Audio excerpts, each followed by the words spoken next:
A presidente Dilma Rousseff declarou que sua gestão tem uma parceria incondicional com a população e com os governantes do Nordeste, ao anunciar investimentos de 9 bilhões para o combate aos efeitos da seca na região. Em reunião do Conselho Deliberativo da SUDENE, com governadores da região nordestina em Fortaleza, ela anunciou a criação ou ampliação de 14 programas federais para beneficiar produtores rurais. Eu sou Paulo José Cunha e recebo nesta edição do Palavra Aberta o líder do PT na Câmara, deputado José Guimarães, do Ceará. Palavra Aberta é uma produção conjunta da Rádio Câmara e da TV Câmara. Deputado, o senhor podia explicar melhor o alcance dessa iniciativa neste momento em que a população nordestina sofre uma das piores secas, dizem que dos últimos 50 anos? É a maior seca dos últimos 50 anos. Os institutos de meteorologia todos atestam isso. As medidas, elas têm forte impacto na economia nordestina. Primeiro porque tem um emergencial, ela atende a quem precisa. E segundo, desenvolve o giro, faz com que os créditos liberados possam atender às demandas e principalmente ao fortalecimento do comércio local. Então são 5 grandes medidas. Eu resumiria as medidas em 5 grandes blocos de propostas que foram anunciadas pela presidenta. A primeira delas é a questão da prorrogação das dívidas rurais. Os agricultores não produziram. Se eles não produziram, eles não têm como pagar aos bancos.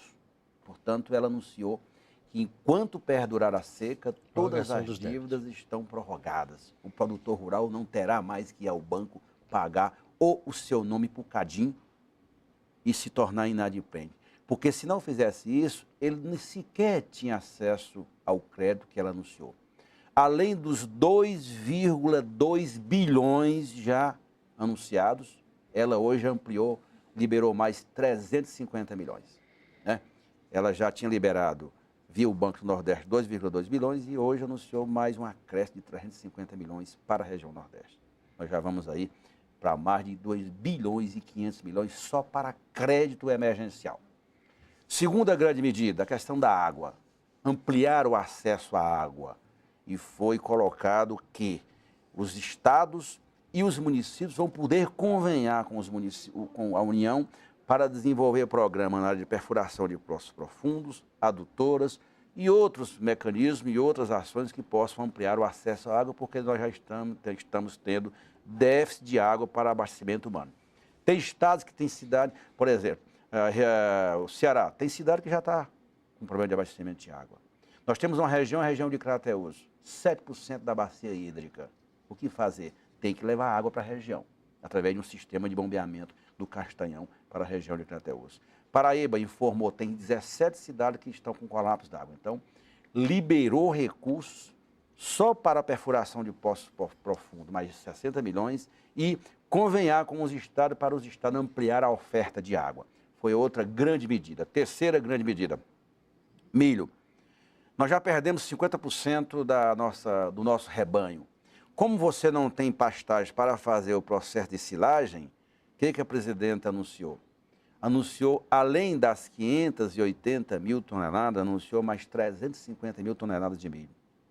Qual era o problema? Os governadores diziam que não tinha logística para transportar o milho via o sistema rodoviário de Goiás para lá.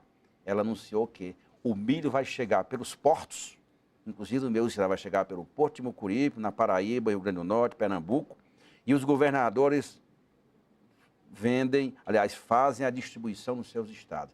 E ao lado disso, porque já existia o milho leiloado através dos leilões da Conab, essas 580 toneladas que eu já falei, ela anunciou mais 240 mil toneladas, dessas 124 mil toneladas, ela está doando os estados, e os estados venderão esse milho na tabela já fixada pelo governo federal, a R$ 18,12, e o saldo disso não retorna para a União. O governo do estado pode investir em recuperação de lavouras, irrigação ou principalmente na construção de silos, que é a forma de armazenar alguma ração que tem nos parâmetros irrigados. Agora, deputado, do ponto de vista conjuntural, as medidas são extremamente bem-vindas e têm um alcance enorme. Agora, do ponto de vista estrutural, ou seja, como é que se vai fazer a convivência com a seca? Não o combate à seca, como se falava no passado. Falar no passado. A convivência com essa Nós temos duas frentes. Que é um problema permanente. Qual é o problema? Qual é a questão que a presidenta informou lá e anunciou? Medidas emergenciais de 9 bilhões, todas. E continuidade das ações estruturantes. Quais são as ações estruturantes? Adutoras, Pernambuco, Ceará, todas elas, mas principalmente o projeto de interligação de bacias. O eixo norte e o eixo leste. As obras estruturantes, elas precisam ser. Quais são as obras estruturantes? O projeto de transposição e interligação de bacias do São Francisco, a construção de cisternas de placa permanentemente, as cisternas subterrâneas, as cisternas produtivas e o sistema de adutoras. Por exemplo, o Ceará está com um extraordinário projeto. Todo o estado vai ter uma circunferência, que é o projeto Cinturão das Águas. Pega a água do São Francisco e faz uma circunferência em todo o mapa do estado para levar água para toda a zona rural. Agora, há uma crítica da oposição à demora no projeto de transposição de São Francisco. Como é que está isso hoje? Veja bem, é uma crítica, pode até ter a crítica, para mim não tem, faz parte do jogo democrático, mas sabe qual é o problema da transposição? A obra já tem 49% executada, concluída. O eixo leste em direção a Pernambuco. Qual foi o problema da obra? O trecho de Jati para Mauriti, de Mauriti para Paraíba, que são sistemas de adutoras e túneis, tem um túnel lá que está sendo feito, são 22 quilômetros. Imagina você perfurar uma serra, 22 quilômetros, no sistema para levar água para o outro lado do estado do Ceará. O problema, a desgraça foi que esses 3 lotes que trazem água de Jati para o Ceará, era a construtora que fazia, o consórcio era comandado pela Delta.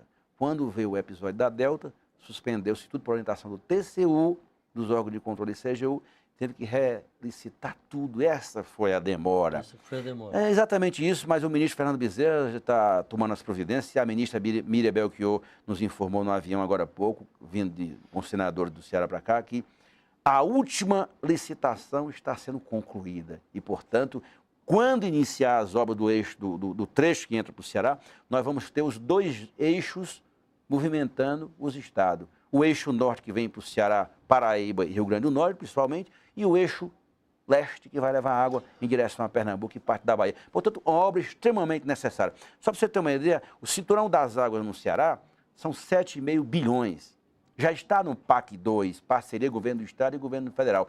São as chamadas obras de convivência, são as chamadas obras estruturantes, Paulo, que elas sim vão estabelecer o princípio da convivência. O pessoal fala assim, como é que nós vamos acabar com a seca? Eu vejo matéria na grande imprensa falando, a presidenta vai anunciar de combate à seca. A seca é um fenômeno natural, não existe isso. É como em qualquer parte do mundo, é convivência, um sistema de irrigação, porque no Ceará, no Nordeste, Paulo, chovendo e tendo água, dá tudo em qualquer cangote de serra ou em qualquer pedaço de serra ou de chapada lá nos sertões do Ceará e do Nordeste. Portanto, foi um belíssimo anúncio de muitas medidas importantes hoje para estabelecer a convivência com o semiárido e com a seca. Agora, eu já ouvi de líderes oposicionistas críticas chamando a medida de eleitoreira na medida em que a gente sabe que a sucessão está na rua mesmo, a disputa é aberta.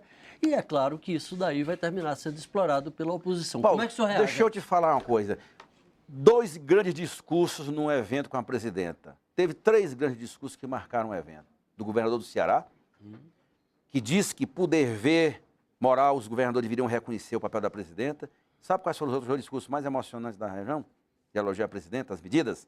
Teotônio Vilela de Alagoas e a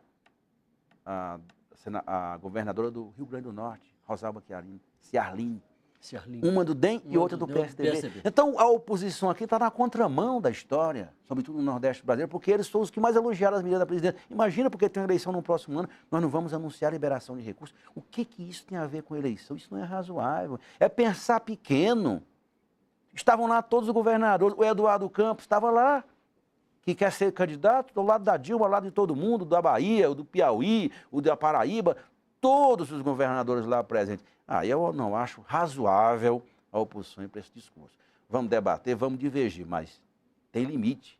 O Nordeste está precisando emergencialmente. Só para encerrar, deputado, o que vai ser feito para se evitar a evasão desses recursos para que ele vá terminar onde não deve ir, que é na Sabe corrupção, para onde vai muito desses recursos. Sabe o que a presidenta, sabe o que a presidenta anunciou lá hoje? Fato inédito. A instalação, a partir de hoje e amanhã já está em funcionamento aqui em Brasília, o Observatório da Seca. No Palácio do Planalto, o sistema de câmaras que você acompanha toda a execução das ações. Se o milho está sendo distribuído, se os poços estão sendo perfurados, se o milho chegou no porto do Pecém ou do Mucuripe, lá em Fortaleza, no porto do Rio Grande do Norte, em Cabedelo, na Paraíba. Então, foi constituído hoje, ela anunciou um Observatório da Seca para acompanhar a liberação, o monitoramento e a execução das obras emergenciais no Nordeste. Deputado José Guimarães, líder do PT na Câmara do Ceará. Eu sou muito confiante no Nordeste. O Nordeste não vai diminuir o seu processo de crescimento, que as medidas vão dar sustentabilidade ao crescimento do Nordeste brasileiro. Muito obrigado pela sua participação aqui com a gente. Eu sou Paulo José Cunha e agradeço a sua audiência. Um abraço e até a próxima.